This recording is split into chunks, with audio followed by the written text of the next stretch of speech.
యేసుక్రీస్తు నామములో మీ అందరికీ శుభములు తెలియపరుస్తున్నాను.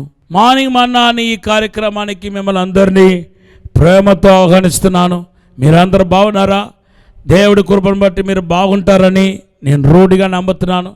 మీ లైఫ్లో ఏదైనా కష్టాలు, ఇబ్బందులు, ఆర్థిక ఇబ్బందులు, సమస్యలు, కుటుంబ పోరాటం అంటే ఏదైనా ఉంటే అది త్వరలో దేవుడు ఆ సమస్య నుండి, పోరాటం నుండి మిమ్మల్ని దేవుడు తప్పించబోతున్నాడు. త్వరలో 2 అద్భుత కార్యం దేవుడు చేయబోతున్నాడు.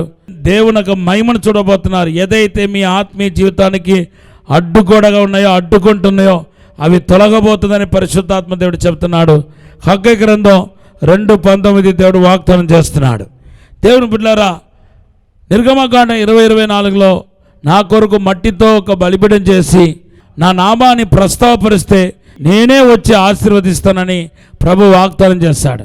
ఈ మట్టితో చేయబడిన బలిపీఠం దేన్ని చూపిస్తుందంటే, ఒక్కసారి మనిషి అన్నవాడు శపించబడ్డాడు, రెండవసారి యేసుక్రీస్తు వలన, యేసుక్రీస్తు శరీరధారి అయి ఈ లోకానికి వచ్చి ఈ దేహాన్ని విమోచించటం వలన ఆ శరీరము దేవునికి పనిముట్టుగా మార్చబడిందనే విషయాన్ని ఈరోజు జ్ఞాపకం చేయడానికి కోసమే దేవుడు మట్టితో చేయబడిన బలిపీఠాన్ని చేయమన్నాడు.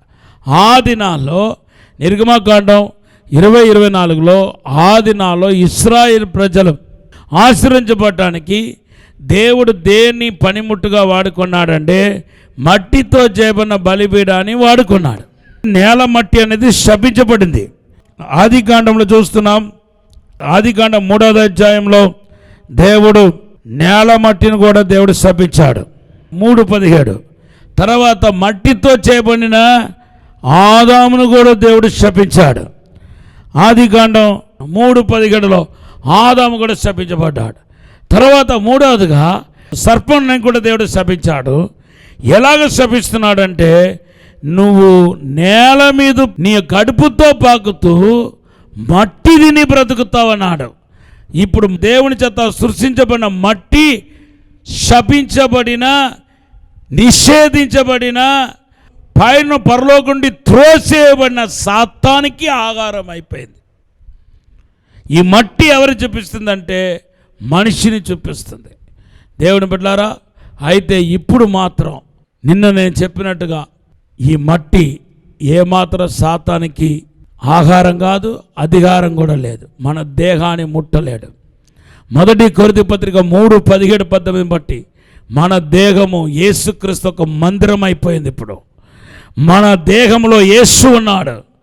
మన యొక్క దేహరక్షణ కొరకు ఆయన రక్తం చిందించి మన లోపల బయట కూడా కడిగి మన పరిశుద్ధపరిచాడు. కనుక ఇప్పుడు సాతాను బ్రతకటానికి కాదు ఈ మట్టి.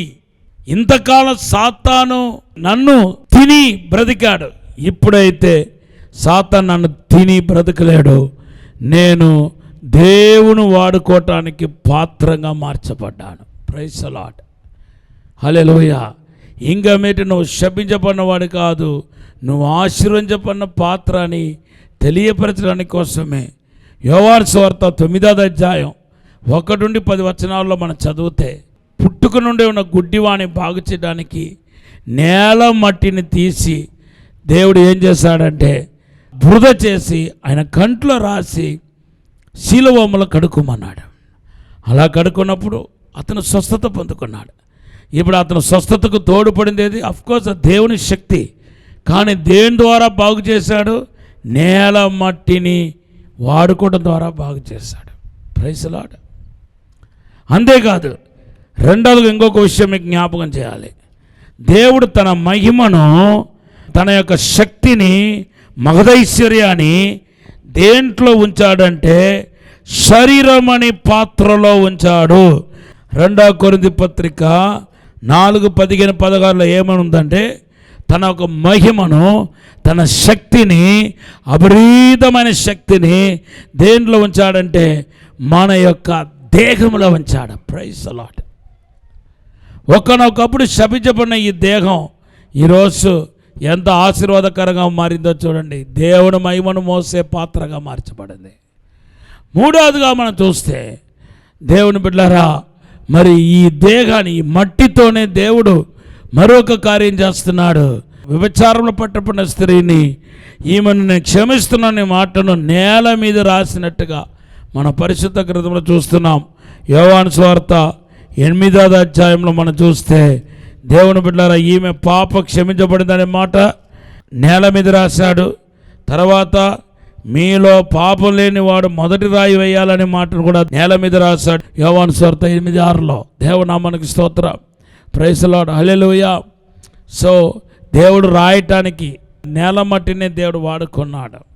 హల్లెలూయా. అందరికీ అద్భుతం చేసిన తర్వాత నేల మీద లైన్గా 50 మంది చెప్పున 100 మంది చెప్పున కూర్చోమన్నాడు. హల్లెలూయా. అందరూ మరి నేల మట్టి మీద కూర్చున్నారు. ఆ తర్వాతనే దేవుడు ఒక అద్భుత కార్యం మొదలైంది, పంచిపెట్టడం జరిగింది. ఈరోజు నా వాక్యం మీ అందరి జీవితంలో ఎప్పటికైనా నువ్వు దేవునికి పనికి వచ్చిన పాత్రయే, నువ్వు పనికి వస్తావు. దేవుడు నిన్ను ఆశీర్వాదకరంగా వాడుకోబోతున్నాడు. ఈరోజు నువ్వు ఇతరులకు ఏమీ ఆశీర్వాదకరంగా లేదు, శాపనార్థంగా ఉన్నానని బాధపడుతున్నావేమో. నిన్ను దేవుడు అనేకులకు ఆశీర్వాదకరంగా వాడుకోబోతున్నాడు. నీ కుటుంబాన్ని వాడుకోబోతున్నాడు, నిన్ను వాడుకోబోతున్నాడు. Thank you lord. ఇప్పుడు కొద్దిగా వాడుకుంటున్నాడేమో కొందరిని, కానీ నేను ప్రవచిస్తున్నాను, రాబోతున్న కొన్ని వేల మందికి ఆశీర్వాదకరంగా దేవుడు వాడుకోబోతున్నాడు. ఇప్పుడు ఒక చిన్న ప్రార్థన చేస్తాను. పరిశుద్ధము నమ్మకమైన పరలోక తండ్రి, నీకు వందనాలు, స్తోత్రాలు ప్రభువా. మమ్మల్ని క్షమించి మన్నించి పరిశుద్ధపరిచి పనికి వచ్చే పాత్రగా చేయమని అడుగుతున్నాను. పరలోక మహిమతో నింపమని అడుగుతున్నాను, ప్రసన్నమతో నింపమని అడుగుతున్నాను. దేవుని మహిమ దిగనగాక, దేవుని అభిషేకం దిగనగాక, దేవుని సన్నిధి ఇప్పుడే దిగనగాక. పనికి వచ్చే పాత్రగా ప్రతి ఒక్కరు చేయమని అడుగుతున్నాను తండ్రి. అభిషేకం దక్కనగాక, యేసు నామములో విడుదల కలిగినగాక. మీరే ఆశీర్వదించి దీవించమని యేసు నామములో అడిగి వేడుకుంటున్నాము తండ్రి. Amen. Have a blessed day. God bless you. ఈరోజు దేవుడు మీకు ఇచ్చిన వాగ్దానం ఆదికాండం 17:1-2. Bless you.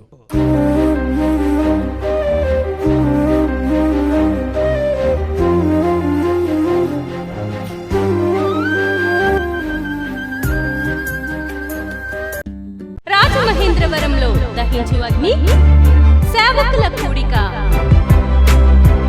మే 26వ తేదీన ఉదయం 10 గంటల నుండి ప్రారంభించబడును.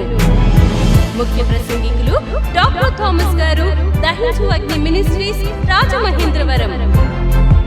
స్థలం దహించు అగ్ని ఆడిటోరియం, నటరాజ్ థియేటర్, రాజమహేంద్రవరం.